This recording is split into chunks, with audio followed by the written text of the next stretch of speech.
In Matthew 24, Jesus describes some apocalyptic signs in the heavens. He says that these end-of-the-world signs are associated with his coming. Are these signs happening now? Is it proof that the end is near? To answer these questions, you need to know that the Old Testament is filled with these kinds of apocalyptic signs all throughout the prophets. And I believe after you watch this, the words of Jesus will make way more sense. You may be surprised to find out that your initial views of this passage were not entirely correct. So let's jump into Matthew chapter 24.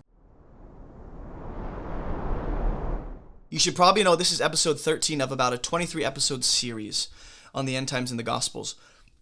So I'm going to be assuming that you know several things we've already established. Starting in Matthew 24, Jesus has already talked about the place of the dead, how the people are taken to where there is death, which I believe means they're taken from the earth, but nonetheless, immediately after the tribulation of those days, the sun will be darkened, the moon will not give its light, the stars will fall from heaven, and the powers of the heavens will be shaken. Then will appear in heaven the sign of the Son of Man, and then all the tribes of the earth will mourn, and they will see the Son of Man coming on the clouds of heaven with great power and glory. Now, before we proceed and unpack what Jesus really means, let me take you to Mark's parallel account. In those days after the tribulation, in other words, what Jesus is describing is associated with the tribulation days of trouble and distress on the land. The sun will be darkened, the moon will not give its light, and the stars will be falling from heaven. And the powers in the heavens will be shaken, and then they will see the Son of Man coming in the clouds with great power and glory. That's Mark's account. Let me take it to Luke's account of the same thing. Luke 21, there will be signs in the sun and the moon. So in the sun, in the moon, in the stars, there are signs taking place, right? And on the earth, distress of nations in perplexity because of the roaring of the sea and the waves. People fainting with fear and with foreboding of what is coming on the world. For the powers of the heavens will be shaken, and they will see and then they will see the Son of Man coming in a cloud with power and great glory. So what we need to establish is that Jesus is describing some wild things in the sun, in the moon, in the stars, and on the earth. There will be distress. There will be signs of something. Even within the roaring of the sea and the waves, he describes that no matter what, there's a sense of distress, and these are ominous signs that are actually the powers of the heavens even being shaken. And then they'll see the Son of Man coming in a cloud with power and great glory, which we will get to in the next few episodes. But let's go back to Matthew 24 to really break this down. Matthew 24, here in this section, I'm convinced, well, let me say it like this. The Great Tribulation, Jesus is referring to those days of distress. So far, as we've consistently seen, has been the Jewish wars and that period of time leading up to the destruction of Jerusalem, including the destruction of the temple by the Romans. Eusebius and Josephus describe the Jewish wars in great detail and the destruction of Jerusalem in the very same way that Jesus is talking about that event in that setting. And what I'd like to propose is this. We are typically told that Jesus is referring to literal things that happen in the literal moon and the literal sun and the literal. We take all of this to mean these things will literally, visibly, physically happen. And we've already established that hyperbole and figurative language and different figures of speech are very often employed in the prophetic writings. And so this cosmic apocalyptic imagery is very often employed in the biblical poetry or in prophetic apocalyptic writings. And I'm going to show you this in a second. And usually what you're going to see is that this cosmic language that these prophets employ are describing either national events or localized events, but I'll say it like this. I'm almost 100% sure everything I'm going to show you, there's not one example of a global, catastrophic, planetary destruction, but rather it's localized and it's national. So What I'm going to show you now in the Old Testament is that the same language we're seeing Jesus use, is used by the prophets to refer to peoples or nations that are essentially getting their lights knocked out.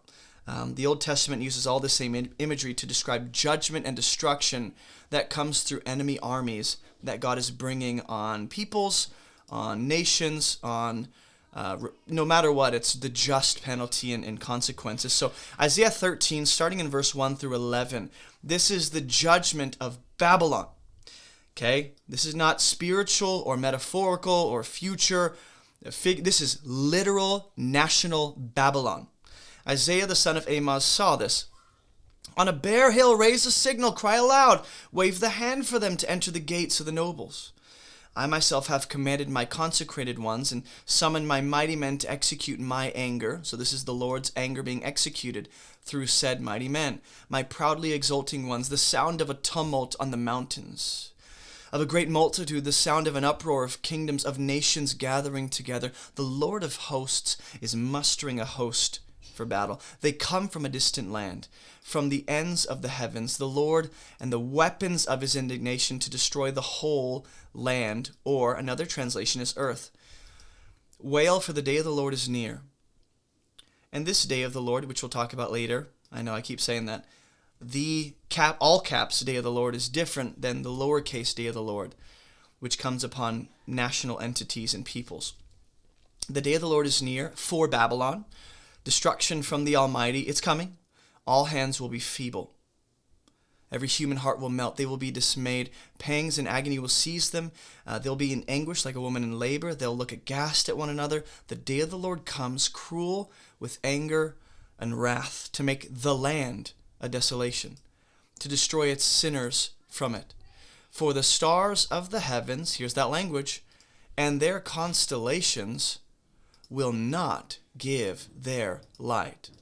The sun will be dark at its rising. See that same like cosmic language? The moon will not shed its light. I will punish the world for its evil, the wicked for their iniquity. I will put an end to the pomp of the arrogant and lay low the pompous pride of the ruthless. I will make people more rare than fine gold, and mankind than the gold of Ophir. I will make the heavens tremble, and the earth will be shaken out of its place. And the wrath of the Lord of hosts in the day of his fierce anger. Now, what is he describing? Is this global planetary catastrophe? Or is this a localized destruction? Well, look at verse 17. I'm stirring up the Medes. And if you read Daniel, we see this exact thing happen. The writing on the wall for King Nebuchadnezzar's son, Belshazzar, the writing on the wall for him is, the Medes are about to take over your empire. And he ends up dying that night after Daniel interprets the writing on the wall. The Medo-Persian Empire takes over the Babylonian Empire. God is talking about just a national exchange of authority and power. You might read the previous verses and go, that's talking about the whole world. Well, if it's the whole world, right, and the Medes are being stirred up specifically against Babylon, which again, Babylon is the known ruler of that known world, and in the Near East, that part of the world is under the rule of Babylon. The language used of King Nebuchadnezzar is that he takes over the whole world. We know that's not literally speaking of the entire planet, but the actual known world in the biblical narrative. And in that day, what really mattered, what was important, the land that had significance, where most of the scriptures are taking place and that story is unfolding. So here's what I would say. The earth being shaken out of its place, is that literal?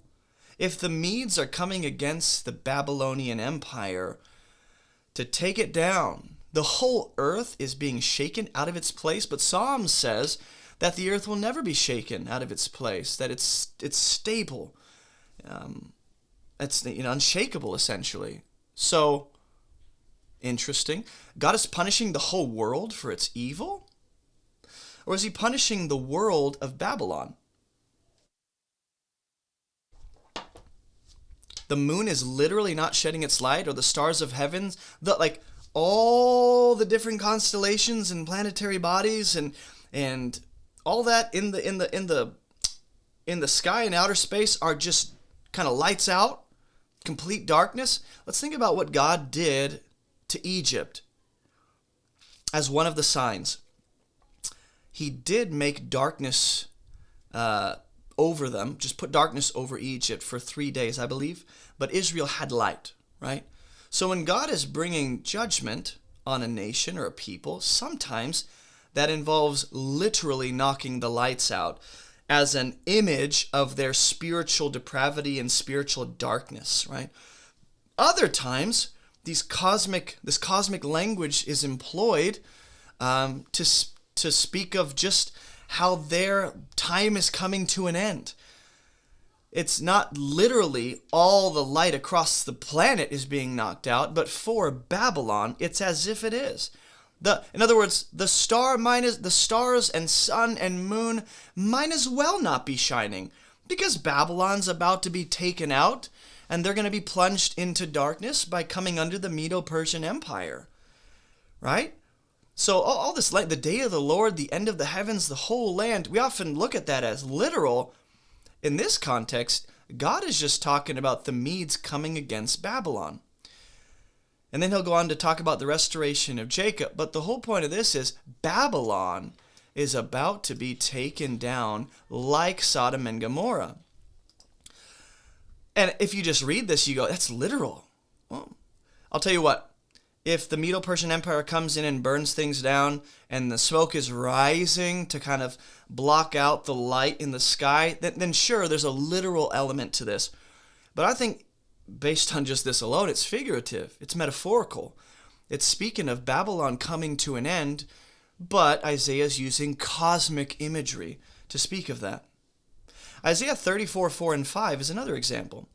All the host of heaven shall... Now, this is dramatic, extreme language. The Lord is enraged against the nations. The host of heaven shall rot away. The skies will roll up like a scroll. Their host shall fall as leaves fall from the vine, like leaves falling from the fig tree. Right, as if to say it's wasting away. My sword has drunk its fill in the heavens. It descends for judgment upon what? Edom, the people I've devoted to destruction. Who is this judgment directed towards? It's directed towards Edom, a specific people, a specific nation. The entire literal host of heaven, the stars, which sometimes that refers to spiritual beings, but the stars and everything in the skies, it's rolling up like a scroll and coming to an end? No. But for Edom it is. For Edom, the sky might as well not exist because they're going to the place of the dead and they're going to be wiped out. The host of heavens are falling, literally? No. But their lights are about to be knocked out, so they might as well be. Jeremiah 4:23. We're going to look at a bunch of these passages, man. And it's going to really help you make sense of what Jesus is saying when he speaks of the day of judgment on Jerusalem and the temple. Jeremiah 4:23. I looked on the earth, behold, it was without form and void. What does that bring you back to? Genesis chapter 1. It's as if God needs to interact with what is lacking form and substance and order. Right? We descend into chaos and sin without the guidance of God. So God is essentially looking on the earth and going, this needs my intervention. And to the heavens they had no light. I looked on the mountains and behold, they were quaking. All the hills moved to and fro. There was no man. All the birds of the air had fled. I looked. The fruitful land was a desert. All its cities were laid in ruins before the Lord, before his fierce anger. In every context, you see these apocalyptic cosmic signs. It's God's wrath. It's communicating God's wrath and judgment upon a people or nation. Thus says the Lord, the whole land shall be a desolation. The whole land. The whole planet is about to be destroyed. For this the earth shall mourn, and the heavens above will be dark. Let's just take that too. Look at all this extreme literal language, right? At the noise of the horseman archer, they enter the thickets, they climb, no man dwells in them, the cities are forsaken, and you, O desolate one. What do you mean as you dress in scarlet? You adorn yourself, you're looking all beautiful. I heard a cry in Zion. The cry of the daughter of Zion gasping for breath. Let me ask you, who is this judgment pointed at? Besides this, he's coming like clouds, so go think about that. This is Babylon coming against who? Jerusalem, Zion. Not the whole planet, not the entire world. This is Judah's desolation. And look at the language. The earth is without form and void. It's as if Judah itself, spiritually speaking, has descended into spiritual chaos and darkness and formlessness that needs the guidance and intervention of God. And he's going to intervene by sending the Babylonian armies to bring destruction and judgment and death that they've rightly earned, and to essentially kind of restore a little bit of order. The heavens have no light, literally. Well, if the smoke is rising, sure.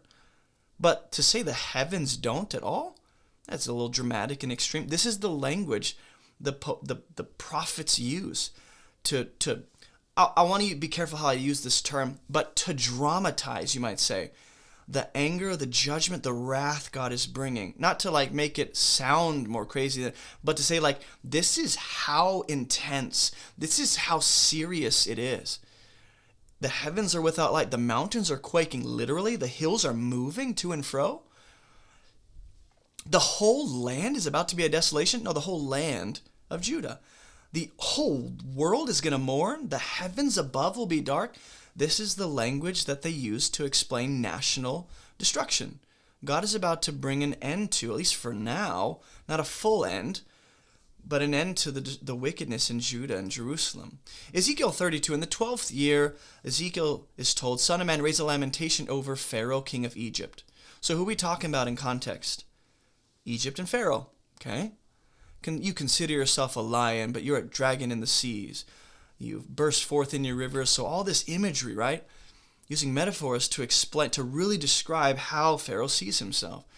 And you think you're awesome. Thus says the Lord, I'm going to throw my net over you. Yeah? You like that? You want to be a dragon? A host of many peoples. They will haul you up. I'll cast you on the ground. Who are these many peoples God is using as a net to drag Pharaoh onto the ground where he's going to suffocate? I'll cause all the birds of the heavens to settle on you. I'll gorge the beasts of the earth. I'll strew your flesh on the mountains and fill the valleys with your carcasses. This sounds a lot like the Revelation imagery John employs. I will drench the land even to the mountains with your flowing blood, and the ravines will be full of you. Like literally flowing with blood. When I blot you out, I will cover the heavens and make the stars dark. The sun will be covered with a cloud. The moon will not give its light. It's as if what we saw with Moses at the Exodus is repeating. But instead of God bringing signs and wonders, he's speaking of the judgment he's bringing in that signs and wonders language, but that judgment's coming through Babylon. All the bright lights of heaven will I make dark over you. I'll put darkness on your land once again. So whenever you see this language of the sun, the stars, the moon not giving light, shaken, the heavens rolling up, it's speaking of judgment and destruction in exaggerated language. To speak of, it might as well be cosmic destruction, because Egypt and Pharaoh, they're being brought down. They're going to have their lights knocked out, and God is going to bring an end to them. They're going to go into death. So all that language was speaking of just Pharaoh. That's not the literal sun, the literal moon, the literal stars. And again, you go, well, it could be for them. Hey, if you don't know me, my name is Jason, and I have some free gifts for you on our website at abovereproachministry.com. Maybe you want to learn how to study the Bible. We have free Bible classes just for you. Are you maybe a newer believer? Go ahead and check out our Christianity 101 Foundations course. Maybe you hate videos. Well, we have a podcast, so you can listen to all of our messages on whatever podcast platform you prefer. Maybe you want to join or start a discussion group. Check out our map of all the current armed discussion groups all around the world. And do you maybe live near Greenville, South Carolina? If you do, you should check out our church on Friday nights. Visit movementchurchsc.com for more information. And if you'd like to partner with us financially, you can snag a copy of my book, Fruitful, or head over to the donate page and donate through debit or credit card, PayPal, Cash App, Venmo, Patreon, or even mail a check to P.O. Box 509, Inman, South Carolina. And if you want to make a ministry connection, feel free to reach out to me on our website. All right, I know that was a lot, but I'm done. So let's get back to the video. To which I go, that's the point. That's exactly the point. Is if it is literal, it is just for a nation or just for a people. And it doesn't, so far, we haven't seen a global catastrophe or phenomenon that, goes across the planet. Joel 2, 1 through 11. Blow a trumpet in Zion. So who's in focus here? Jerusalem. My holy mountain. Let all the inhabitants tremble. The day of the Lord is coming. The day of the Lord where Jesus comes back? No. Just the day of judgment upon Jerusalem. Right? So when Jesus describes the same thing in Matthew 24 as happening to Judah and Jerusalem, it's not anything new. It's just it's a recycled event. It's just happening again. A day of darkness and gloom, clouds and thick darkness. Like blackness there spread on the mountains a great and powerful people. That's Babylon.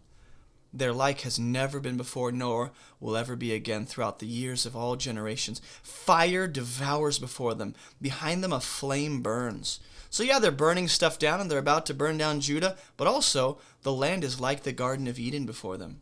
They're going to make a desolate wilderness out of it. They're like horses, rumbling of chariots. Before them peoples are in anguish, warriors charge. They march on their way, they leap on the city, they enter the windows like a thief. The earth quakes before them? Like literally? The whole planet is like quaking because of their intense power? Or is it just that they come in the way God is sending them? The whole planet might as well be shaking because they're unstoppable until God says no more and draws the boundary. The heavens tremble. The sun and the moon are darkened. Oh, the stars stop shining? Yeah, over Jerusalem. The moon is darkened for Judah. The earth quakes and the heavens tremble in a figurative way. I don't think Babylon is so powerful that the world is literally rocking or the heavens are literally shifting. That's ridiculous. Joel 2:31, it says, the sun shall be turned to darkness. So far, have we seen anything? Anything. We've seen Egypt, Edom, Babylon, Judah, Jerusalem. Have we seen anything about a global catastrophe when we see these signs, this apocalyptic language? The answer is no, we haven't. The sun shall be turned to darkness and the moon will be turned to blood. And I know the argument is going to be, well, just because we haven't seen that language used in the Old Testament of a global catastrophe does not mean that it will never refer to a global planetary catastrophe, which I'm with you. But also the way we read Scripture is to let the Old Testament and the way that words are consistently used to inform the way we understand things, which doesn't mean it's definitively going to be that way it's always used, but it's more likely. So the sun is turned to darkness, the moon to blood, before the great and awesome day of the Lord. In Mount Zion and Jerusalem shall be those who escape, as the Lord had said, among the survivors. And I think Acts 2:20 and Joel 2:31 are speaking of exactly what Jesus is describing. Now maybe the great and awesome day of the Lord is indeed the second coming of Jesus, which that's fine. But either way, before that happens, at some point along the timeline of human history, which could be thousands of years before or right before, we're not told how long before, but before that great second coming day, the sun, the moon turn to blood, darkness, and usually people want to look at the sky and the heavens for an indication of how close Jesus is based on passages like this. Whereas the wonders in heavens on the earth, blood and fire, the sun being turned to darkness, the moon to blood, I believe this is, again, more apocalyptic language employed to speak of, honestly, what's coming on Jerusalem mainly. Not only, there could be a second fulfillment of this later on, which I'm fine with, but where's your biblical precedence for that conclusion? Micah 3:6. Micah is talking to... hear you heads of Jacob. He's talking to Israel, right? You guys are wicked, you love evil, therefore it shall be night to you without vision, and darkness to you without divination. The sun shall go down on the prophets, and the day shall be black over them. So the fact that light is being put out. In other words, the sun and the moon and the stars, the light that radiates from those celestial bodies, cannot help you, won't benefit you, won't do you any good. You won't care about that because you're going down into the place of the dead, where no light shines. Joel 3:15, the sun and the moon are darkened, and the stars withdraw their shining. The day of the Lord is near. And this might speak to a glorious future day somewhat. What are you to me, Tyre and Sidon, Philistia? You've sold the people of Judah, proclaim this among the nations. So it seems as though Philistines, Tyre and Sidon, are what's in mind here, what's in focus. God is speaking against them, not just the nations entirely, but specifically those few nations. And the sun and the moon are going to be darkened over them. Amos 8:9. I mean, the list goes on and on. Examples of cosmic apocalyptic language. On that day, declares the Lord, I will make the sun go down at noon and darken the earth in broad daylight. Which means what? He's turning their feasts into mourning. All the gladness, it's turning into sadness and distress and sackcloth and mourning and bitterness. And the Lord has sworn by the pride of Jacob, surely I will not forget any of their deeds. Who is he talking about here? The end has come upon my people Israel. The end has come upon my people Israel. The Lord has sworn by the pride of Jacob, like the Nile of Egypt on that day. So yeah, this is directed towards, once again, a specific people. Isaiah 64:1, oh, that you would rend the heavens and come down. Oof, like literally, and the mountains might quake at your presence. This is the language used of God descending on Mount Sinai.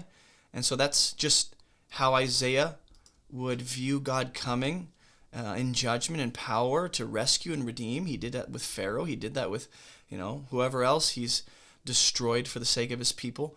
Haggai 2:6-9, it says, thus says the Lord, yet once more in a little while I will shake the heavens and the earth. Once more in a little while. Okay, let's just hold on to that. There's a time frame.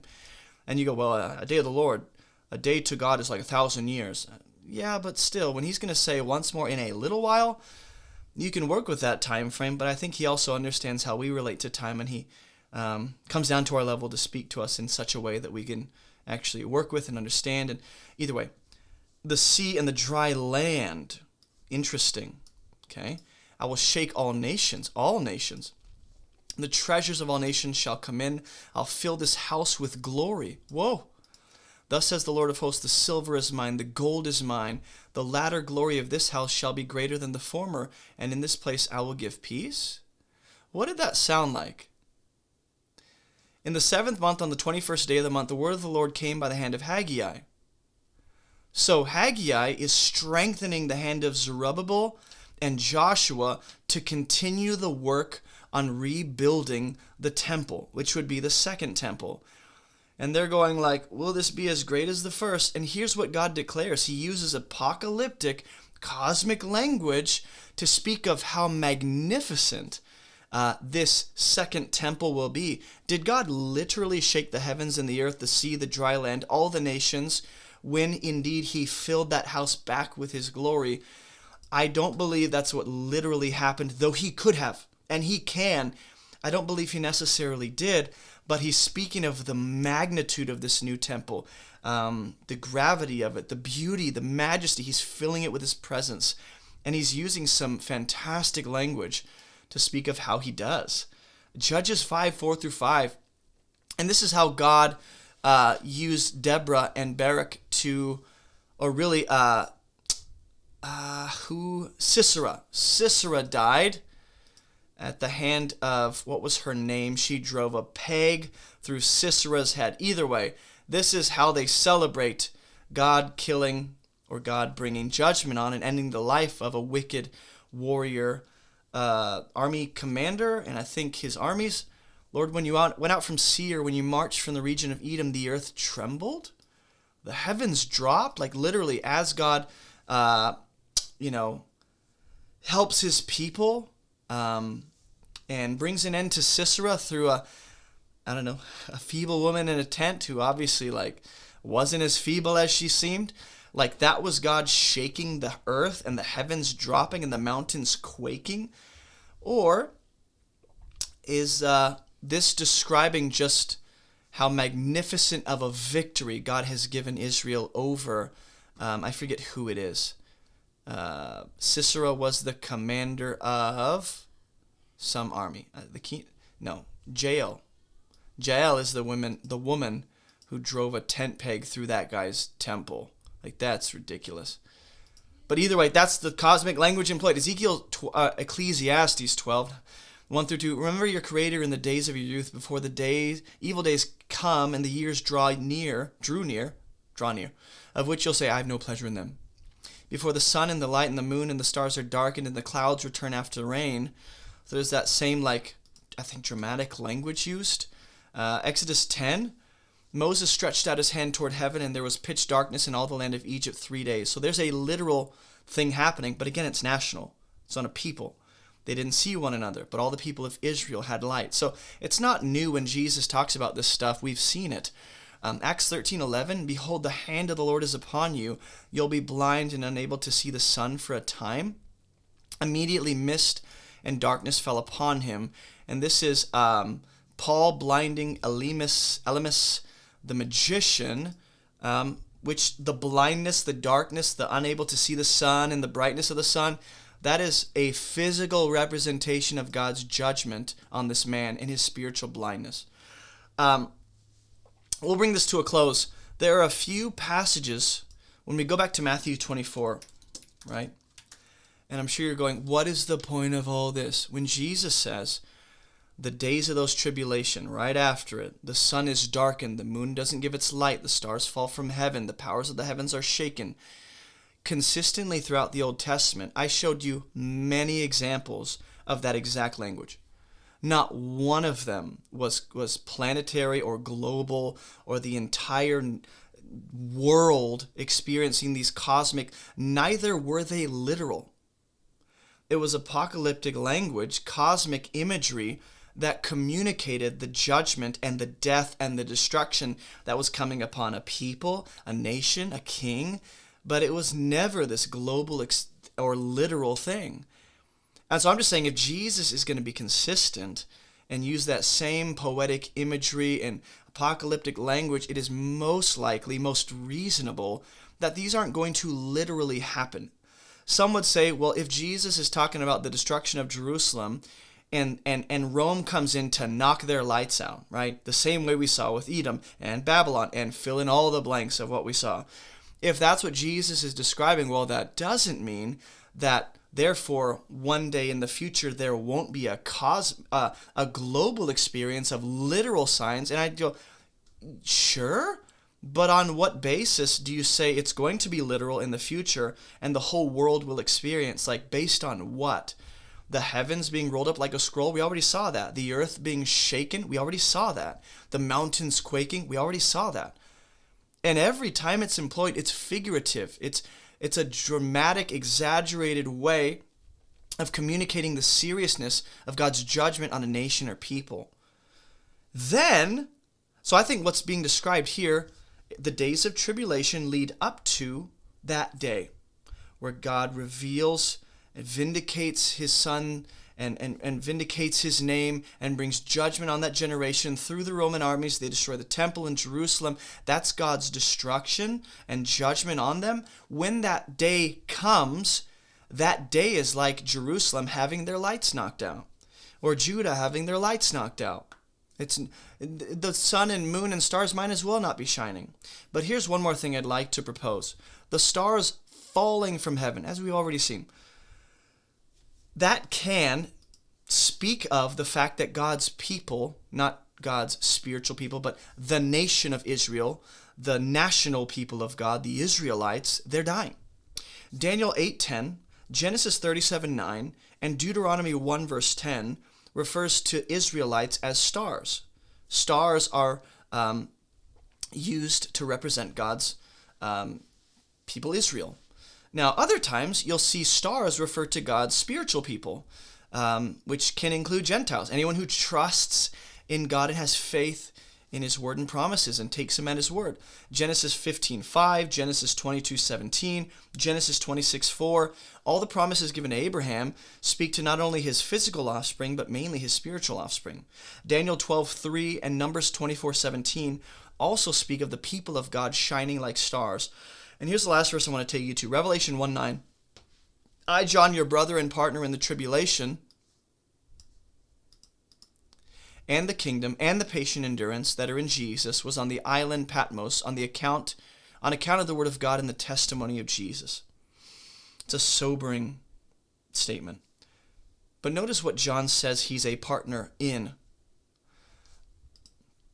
John doesn't say he's a partner in some general, vague tribulation, but he seems to add this article, to say that there is a specific kind of tribulation. All God's people face tribulation, but the tribulation Jesus describes in Matthew 24 is a specific allotted time frame of tribulation that culminates in the destruction of the temple. And John says he is a partner in the tribulation, which I would like to propose is the tribulation Jesus is describing. Not just the general distress and tribulation that John 16:33 says all God's people go through, but the specific one on the region of Judah and Judea and ultimately in Jerusalem. So I would just like to propose that so far we can consistently say that, yeah, everything Jesus has talked about is most likely and most, appropriately fits the Jewish wars and the day when Rome finally breaks in and destroys the temple in Jerusalem, burns it to the ground. It's this apocalyptic language used to say they're getting judgment and destruction just like Edom, just like Pharaoh, just like Babylon, just like Jerusalem in times past. This is not anything new. Same apocalyptic language they would have known. And this is not yet Jesus saying, here is the sign of my coming. He says that in verse 30. And this is not even the sign of him coming at his second coming in terms of like new creation, but coming through the Roman armies, which we'll look at later on, and we'll see that Jesus coming on the clouds, or coming as he's been describing up to that point, his day being revealed, coming in glory, that is language we've already seen in the Old Testament when God talks about bringing judgment and destruction on a people, a nation, a king, whatever it is. So, therefore, I conclude that this isn't literally happening, nor is Jesus talking about some future day from our vantage point. I don't know on what basis we would conclude that, because to be consistent with everything he's already described, it all perfectly matches the Jewish wars and the days leading up to the destruction of Jerusalem and finally that day. So I'll just leave you with that, and I'll see you guys in episode 14. If you have not watched the previous episodes, go watch that, or those. They'll be helpful. And I will see you guys in the next episode on the end times in the Gospels. Hey, don't forget to like this video and subscribe for more biblical content just like this. We have hundreds of videos, but you might be most interested in these ones right here. Also, visit our website for all of our free resources and classes. And thank you so much for partnering with us financially to make this ministry even possible. Keep moving towards Jesus, and I'll see you in the next video.